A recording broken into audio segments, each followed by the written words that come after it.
Hello and welcome to this edition of Willow Talk's T20 World Cup Wrap-Up of Australia's 36-run win over England in Barbados. We've got some happy campers on the podcast today. Always happy when Australia beat England at anything, especially in cricket, especially at a World Cup. Alyssa Healy is here. Morning, Heels. How are you? Good morning. Very well, thank you. Nice bright and early start to the morning, but it's a good one. It's a very good one. And Brad Haddin as well, with a big smile on his face, given the weekend he's had. New Zealand have lost. His tip, Afghanistan have beaten New Zealand and Australia's beaten England. It's pretty good, Hads. I've been up all night, Adam. I've been waiting for you all night. I'm very excited. Absolutely. Okay, key takeaways first. Alyssa, you can go first. We're looking good. I think we're versatile, which I think is hugely important in a World Cup. We've got people sitting on the bench that can play a role and to adapt to any surface. So key takeaway, Australia looking very good. Hads? We were clinical. I thought we were absolutely outstanding with the ball. England were always going to come hard at the top of the order. They were good. Adam Zampa was outstanding and he's going to play a massive role in this tournament. But my key takeaway was looking at the surface and the square at Barbados. I know Australia got 200, but it's going to be a really low-scoring World Cup, I think. My key takeaway is the fact that as we sit here right now, there would be still about 25 to 30 very drunk, very sunburnt Englishmen sitting in that pool in that ground. I don't want to know the state of that pool. And those boys are going to have one hell of a hangover tomorrow, given that they sat in that sun. Have you guys ever seen that pool with your own eyes? I can't remember if that pool was there in 2010. Hads, you might remember, but I think it could still be the same pool, and I doubt it's been cleaned since then. So I would not be getting in it, especially with a cut. I've been in that pool. But you know what? We're here to talk serious cricket today, so that's going to be another episode. Okay, we'll save that for later in the week. So just a recap of how it all started there in Barbados. Australia made one change to their 11. Pat Cummins came in. He wasn't dropped. He was rested for Nathan Ellis. So they kept Tim David at 6, which was interesting. England were unchanged from their first up, no result against Scotland. And they won the toss and chose to bowl. And Australia, in response, set over 200, which, listening to the commentators, especially in the second innings as the game went on, guys, 200 looked like a damn good score. Did you think that when you originally saw that that's the total we compiled? Yeah, I think so. I think there was a lot of talk coming into the World Cup that 240 was going to play 240, but I don't think that's ever really happened consistently in the West Indies. You look at the CPL over the years, wickets start to get tired.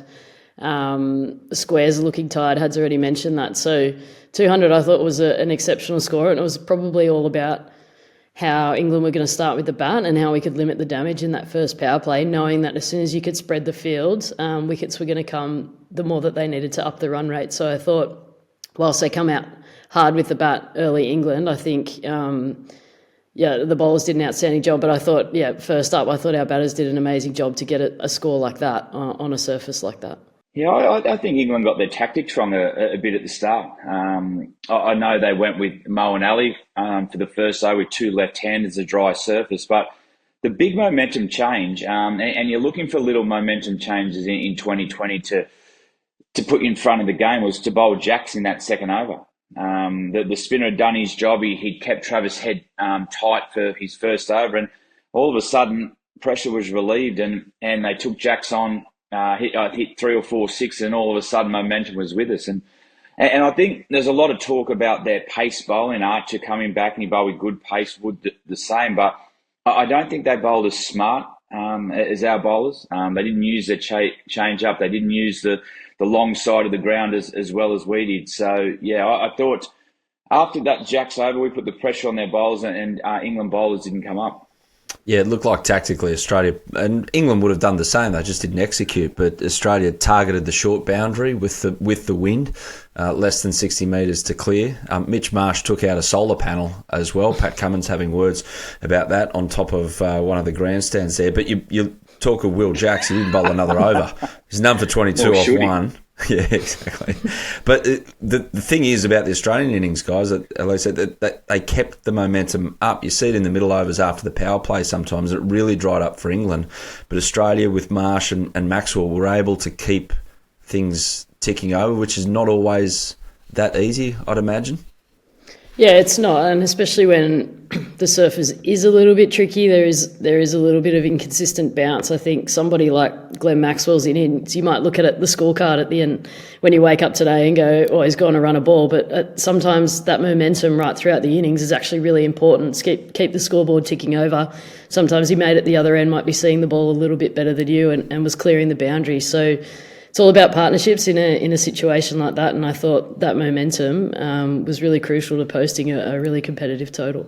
Yeah, and I think that middle order, to me, it comes down to trust. I think with this Australian team now, they're really experienced. Even watching the bowling group, the way they manipulate their own field, bowl their field, they're set in their own field. Mitch Marsh has got the best job in the world with those three fast bowlers, but with that batting net, they got a lot of experience. They don't panic a lot in that middle part of the game. They know their role. Maxwell's going to play his way, and we know he's got 500s in this form in the game, so he can control those overs, let him play with a bit of freedom. He got Wade at the end, I think, some really big in at 7, just to play a bit of batsmanship and his craft in his head can play the match situation. So this team's just experience. It showed today. They don't panic, and yeah, it was a great sign to see those sunburnt Poms in the pool squirming.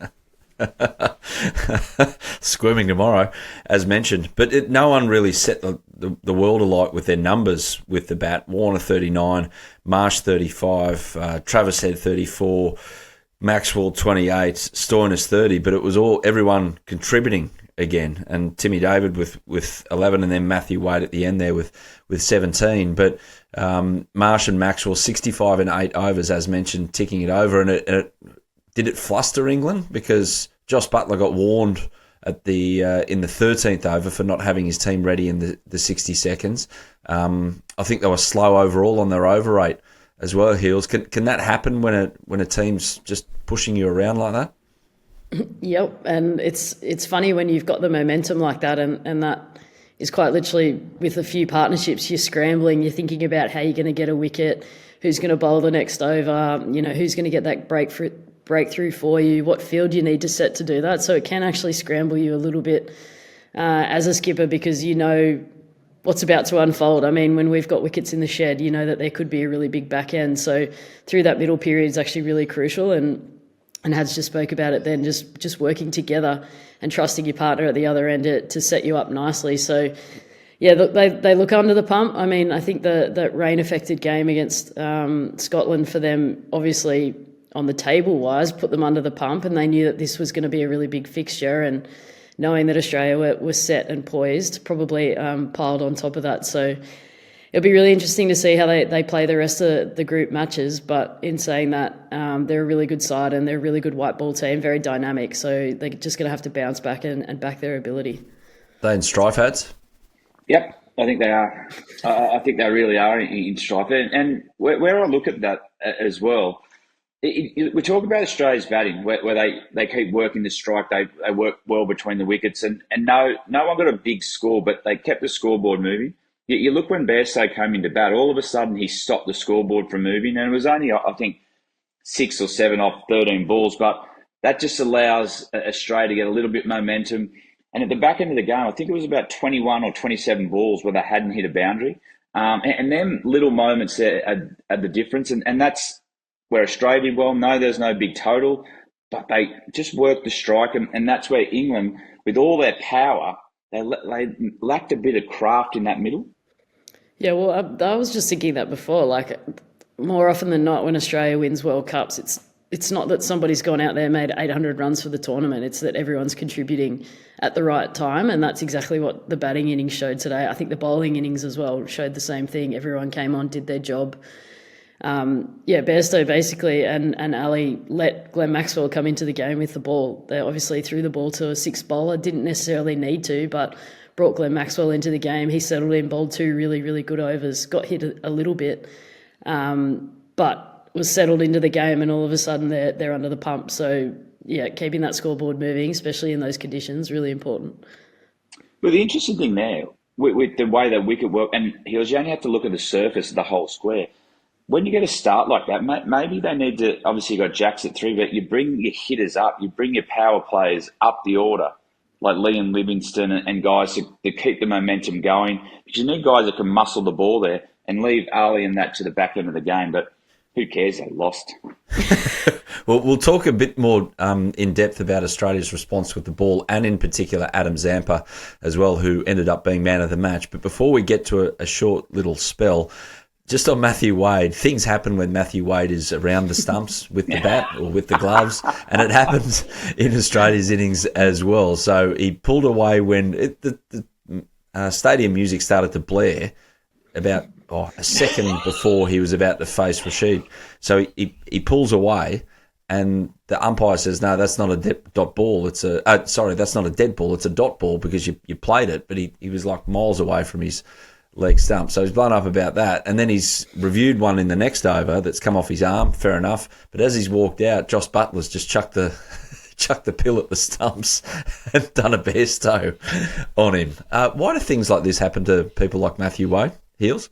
I think naturally it's a wicketkeeper thing. I mean, we can both speak to that. But I mean, you look at Wadey, you look at that moustache that he's currently got as well. I mean, he's always got a cheeky grin on his face. He looks like the ultimate pest, and that's exactly his role in this side. I mean, Josh Inglis could be in there with the gloves, just doing his job quietly behind the stumps, but that is exactly why Wadey is in that team, to give that little bit of niggle and just put it right up the opposition, and it makes it exciting to watch for us. But I think Hads and I will always have a giggle because we know exactly what's going on.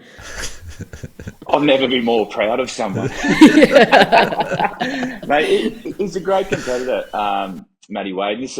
You'd think of his last swan song in the Australian colours, and he's been a great servant. But, mate, I just love it, how he gets under the opposition. And you know what? Sometimes Matty Wade doesn't have to say a word. It's just he walks past and all of a sudden something will happen. So, very proud of Matthew Wade today. It's the moustache. It's got to be the moustache at the minute. I mean, you look at him behind the stumps, he's got his helmet on, he's got a smile on his face, and that dirty mo is just sitting there as well. And I'm like, that must be grinding a few people as well, surely. Did you ever grow one, Hads? Nope. It'd be a long tour for me to get one out of it. It'd have to be back-to-back Ashes. Yeah, well, in the end, Australia posted the first total of 200 plus for the tournament, and on our Instagram T20 World Cup channel, we asked a few people to describe it, and Tony came back with, I'm talking about the Matthew Wade out of his crease and Josh Butler having a little giggle as he's done the review out of his crease and chucked one at the stumps. Tony said, "Is Alex Carey playing?" asking for a friend. No, he's not. And no, on this occasion, Matthew Wade was not out. We're going to take a little breather. Back in a moment with England's response, and also Hads on Afghanistan's big win over New Zealand, which means so much to him. So, guys, in response, England got off to a flyer to Australia's total of 201. Phil Salt and Josh Butler got going, which they had to on that wicket. But, Alyssa, Mitch Stark obviously plays with Phil Salt at KKR, and Phil was seeing them okay out of Mitch's hand. Yeah, well, interestingly, and it's something to do with in-swing bowlers, and it's probably Mitch's decision in the end, but bowling, hoping to shape the ball into a right-hander to the short side, I always find is a really interesting decision from the bowler. I mean, Megan Shute does it for us as well, wants to bowl, loves the challenge of bowling into that short side. So, obviously, probably bowling a little bit too full. I'm trying to be as PC as possible because I'm just going to get in trouble. But bowling a little bit full to that short side. Obviously, Salty's just camped on that front foot, basically just waiting for anything in the slot. So he was hitting them beautifully in the IPL. So similar sort of tricky conditions in Barbados, and was found the middle of the bat once or twice. But it doesn't matter. Australia had the last laugh, I guess. Exactly, because they were hanging out a fair bit at the IPL. It was those two mainly, wasn't it? Golf buddies and... Yeah, I think they spent a little bit of time together, coffee, golf, beer, whatever it was. They seemed to bond over that. So, Yeah, no, one another pretty well by now. But I think all bets are off in the World Cup. I don't think there was too much smiling and carrying on like there is in franchise cricket. It's serious business when you get to the World Cup, which was quite funny to watch.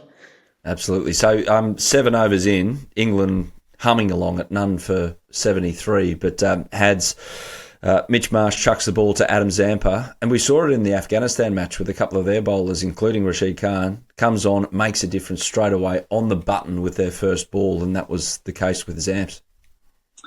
Yeah, and Zamps has done this time and time again. He's been a great story in the Australian cricket team, where he started his career really low on confidence. I reckon not understanding his role, but over the last few years, they throw the ball to him under pressure, and this was one of those times. He came in, he got it wasn't actually the way he bowled, but the 2 wickets he got rid of both Sultan and Butler, and then all of a sudden the game changed shape. So yeah, I know that the 3 fast bowlers get a lot of the accolades, and they should. They're a generational group, those 3. But mate, Adam Zampa, when they're under pressure, he just keeps delivering. With Adam Zampa, Alyssa, on a wicket like that, because we know Adam Zampa's strength, he's got a really good wrong on, but he can attack stumps and pads really well. Is he verging on nightmare material, trying to get him away on a wicket like that? Oh, 100%. I mean, he never, ever gives the stumps up, and that's purely what you're looking for on a wicket like that as a batter, is any sort of width to throw your hands through the ball, knowing that anything on the stumps was probably going to be the most dangerous delivery. So, yeah, nightmare material. I think these conditions over in the West Indies as a whole will suit him throughout this World Cup, but also alongside Adam Zampa to complement the fast bowling attack that they've got on the bench as well is Marcus Stoinis. I think underrated the role that he's probably going to play within this Australian team, bashing away at a length and his real skills in his change-up. So they're really settled as a bowling group, which is awesome, and they have the ability to rotate. I mean, you leave Pat Cummins out for the first game and bring him back in and to contribute the way that they do. I think, like I said at the start, I think to have the versatility that they do, but also the experience that they do as well right around the world is going to put them in good stead. Hads, it wasn't certain that Stein was going to play in this 11 at this World Cup. You know, you could throw up a number of different options, but they've gone with him, and his name looks like set in concrete in this 11 now for the rest of this World Cup, especially the way he bowled. Yeah, and he's adaptable. You can use Marcus Stoinis if the ball decides to swing. He's very crafty with that. He can bring the keeper up, and he can bowl a lot of off-pace deliveries as well. But it's also going to be his batting. He's built like a Hulk, and you're going to need those sort of players in your team to muscle the ball. And that's what I was just thinking with Zampa. I know he got the 2 wickets there today, and we've seen how dominant he's been in this Australian team. I wonder if England had their time over, and it's a brave call, but to send someone out after you lost 2 wickets and take Adam Zampa on. They bat really deep. They've got a deep batting order. That they had Livingston coming in at 7. And if you just look to work Zampa around, he comes into the game. I know it's a bit of a different way to look at it, but when teams have had success against Australia, they've taken Zampa on. And I wonder if they had their time over, they'd send someone out to say, you know what, let's walk into the fire and take Zampa on here and see if we can change the momentum of the whole game. I would have sent Mo and Ali in straight away. Basically, as soon as Phil Salt got out in that over, knowing that Zampa was going to come on, I basically would have sent the lefty out and gone, off you go. And not to have a slog, but to change the angle. Obviously, there was a short side at the ground, and put some pressure back on the Aussies and go, okay, Zampa's going to need to change his plan here because we're targeting the short side. So, yeah, interesting, because after playing under Motti for as long as I have, that was a tactic that we use quite a lot to use our lefties, but England have only got one left-hander in their side at the moment, so it makes it quite tricky how to balance that Mo and Ali coming in. Had you touched on it before, get both your take on this about Johnny Bairstow. He kind of got bogged down a bit. What could you see there? What he was trying to do? Was it a case of he was caught between 2 ways of playing at the one time, and then the game all of a sudden you blink and it's gone, or was it something else? It's an interesting one, because Johnny Bairstow's had his most success in this form of the game at the top of the order, and when he comes in to play spin, he's normally 30 off 15 balls, and he's got the momentum in the game. Coming in the middle orders, he's going to be new. The way he starts it against spin, he likes to attack spin straight away after having a good base with 30 runs on the board. But I don't know if he's going to be able to do that now on these surfaces when he comes in. So he's going to have to find a way to get through those first 10 balls and not be behind the game. So, yeah, he's got a different role that he's got to get used to throughout this tournament. Well, you look at the whole England side. They all open the batting almost in franchise cricket or around the world. They're used to opening. They're used to the ball being hard. Probably used to a fast bowler running in, charging it at them, not having to do a lot of work, literally just throwing their hands through the ball. So you're right, Hads. They will have to find a way to adapt. I often wonder if he can use his a game behind the wicket a little bit more to get himself into the innings. I think let the ball come to you a little bit more, get up and down, get yourself to 5 off 5 balls or, 6 off 6 balls and then look to attack. Whereas I think you saw the first ball that he faced today, he chipped it straight to cover. He was just looking to hit through the ball early on, and it's too hard to do in those sorts of conditions. With our bowling lineup now, with the 3 big quicks, once again, you've got Stoinis, you've got Maxwell, you've got Zampa. Is that now set, Hads, as the wickets get a little worse as this tournament goes on? Not too much. It's not the longest tournament in the world, but do you stick with that given how well all our bowlers can take pace off, use cutters, use variation? We're stuck with these guys? Well, I'm pretty happy to be stuck with these guys, actually. I think the one thing we've seen with this group, and you've seen Paddy and Josh today, they bowled really well to the long side. They took pace off the ball.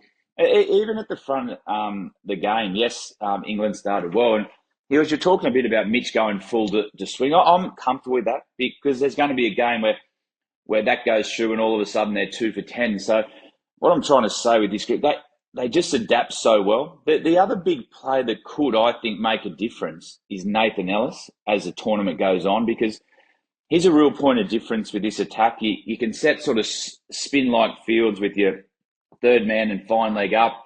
He uses his change of pace, but the other way is, where do you get him in? There's no real spot to get him in because the 3 quicks are so adaptable. So the one thing we do know about winning World Cups is you don't just win World Cups with 11 players. You win World Cups with a squad. And I think at some stage, Nathan Ellis will come in and play a role. But, yeah, mate, this group at the moment's flying.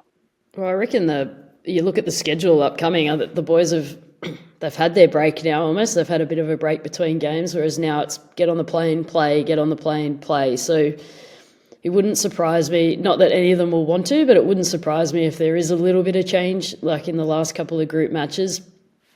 Maybe A, for a little bit of a rest, but also B, for some experience for some of those players. I agree with you, Hads. You don't win a World Cup with 11 players. You win it with the 15 that you've got. Everyone's got to play a role. So any chance that they can give some opportunity to the players sitting on the bench, I think is going to be crucial heading into, hopefully, a finals type situation. So it wouldn't surprise me if there was a little bit of turnover. And one thing also we've got to point out, if you missed the game and you're just listening to this review, Australia's fielding again, it was elite as the momentum picked up at the 50-over World Cup in India last year. And again, Dave Warner in the deep. Mitch, Alyssa took a really, really good catch, like diving forward. And this time, hands under. No hands. No, it was such a good catch. But again, that was what helped change the momentum of the match, wasn't it? That there was nothing for free out there in the deep for England, no matter how well they hit the ball. Oh, that's exactly right. And on a wicket where you're struggling to get up and down and you need to find the boundary, to have the oldest player in the group out there patrolling deep cover and chasing everything down, putting his body on the line for the team, just probably shows exactly where they're at as a group. And fielding also helps you win World Cups. We probably mentioned that everything helps you win World Cups at the minute, but fielding will help you do that. And if you're taking your chances, it's gonna put you in good stead. Now, having a look at the table and what it all means in this particular group, Australia on top, 4 points, 2 games played. Scotland in second with 3 points. Namibia on 2. England on just the 1, thanks to that no result against Scotland first up and Oman at the bottom. So what it all means, if Australia, and it looks certain, provided we get past Scotland and Namibia on Wednesday, our time. We'll have another review pod after that one. We'll top Group B. We'll cross over in the Super 8s with the Windies or New Zealand, South Africa, and the US of A after what happened against Pakistan, which was extraordinary a couple of days ago. For England, they'll need to win all their remaining games and have a better net run rate than Scotland to advance. That's assuming Scotland beat Oman and lose to Australia. So your old mate Moddy Heels, he's got some negotiating to do in terms of a path forward for England here. He's up to it? Well, I mean, the Australian in Moddy will say, you beauty, our backs are against the wall. This is exactly, the way that, not obviously what they were planning to be like. They probably would hope that they'd put their feet up by now, but at the same time, the Aussie in him would be like, you beauty, we've got to perform. This is exactly what we've been training for. But then there's a side of me that thinks the Pom in that team goes, we're under pressure and we're going to need to fight our way out of it, which without being overly brutal is traditionally not what they've done very well. So I think Moddy will be okay. I think he'll have some consistent messages right throughout about playing their style of play and taking the game on, but they're just going to have to find a way to do it in conditions that don't suit them. When Heel said there was a little grin on the face of Brad Haddin that just emerged. Yeah. He could. I think he's both made some outstanding points, but the only point I heard was England was second bottom of the table and they have to win the remaining games. So I'll listen back to see the points you made. But the other thing that English could be thinking after the 50-over World Cup, and yes, you've got to be positive. They've got a great team. They've got some superstar players. But, here we go again. Because they bowed out of the 50-over World Cup, not in great fashion. They've got beaten by Australia pretty convincingly with the 200-run score, and then we're outstanding with the ball. But you also got to remember, Scotland were none for 90. So, yes, they've got to stay consistent in what they're doing, but they might need to rethink what the way they go about things, because none for 90, there was 200 runs scored here, and maybe pace on is not the way to go. You got Sam Curran and guys like that on the bench. Might need to have a look at the style of game they're playing. Scotland, though, have proved no pushover, so we've got to get it right against them. But you'd imagine that Australia go 2 for 2 in the rest of this group and crosses over nicely. Righto, Hads, you can continue the gloating right now, pal, because you've sat here with a straight face to me. I couldn't believe what I was hearing, and now I believe you. Afghanistan to make the semi-finals. Big chance now after what they did to New Zealand. Not only beat New Zealand, but embarrassed New Zealand by 84 runs. Extraordinary result, Hads. Unbelievable. No. I don't know if it is an extraordinary result or it's unbelievable. We just had a look at the surface and the whole square of Barbados, and that's how the West Indies are going to look. There's going to be hard work to play the middle overs, especially the spinners. And the Afghanistani boys, mate, they've got some world-class spinners in there. They play these conditions well. They had 9 players at the recent IPL. So we know last 2020 World Cup, they nearly got through and nearly knocked Australia off. So these conditions suit them. Don't expect this to be the last, we can say, upset. I don't see it as an upset. I see Afghanistan as a genuine chance to make the semi-finals. So I know you've been taking the piss out of me for 7 days since I've said it. And yes, I did enjoy that result. Fair enough too, Heels. Yeah, well, I agree. I think the only thing I think that they were lacking was belief and some consistency maybe, but I think the opportunity that they've had to play against some of the best teams in the world more frequently over the last few years has probably given that belief that, we can compete at this level and these conditions are in our favour and we're going to utilise that. So, yeah, I'd be a little bit worried about a team like that are as skillful as what they are. It's more so, can their batters hold up against some world-class bowling as well? Okay, last one, guys. India-Pakistan happens in the next 24 hours. Heels, it'll be just like Pakistan to lose to the USA and come up and put up a a really good performance against India. I don't know if they've got enough to get past them, but should be some occasion there in New York. Well, it's all going to probably come down to conditions and what the wicket's going to look like and which team's going to adapt the fastest by the looks of watching the games in New York. But yeah, it wouldn't surprise me one bit if, Pakistan lose to the other teams in the pool and then just go bang against India. But if there's ever going to be a team up for a fight, it's going to be, or a contest, I think it's going to be in this fixture. And the India-Pakistan games at World Cups are some of the best ones to watch. Hads? Well, first and foremost, just hope it's a good surface. I just hope it's a good surface that warrants this contest. And we could be looking at here's the most watched sporting event ever.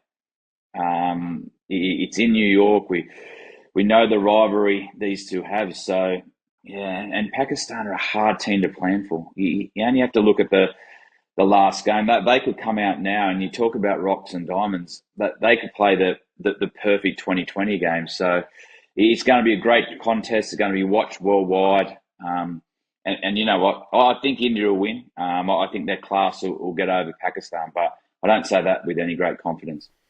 Yeah, well, TV ratings in India and Pakistan will be okay, I reckon, given it starts around 7:30 on average around that part of the world. So there'll only be about 8.7 trillion people watching this one, and we'll review it later in the week, everyone.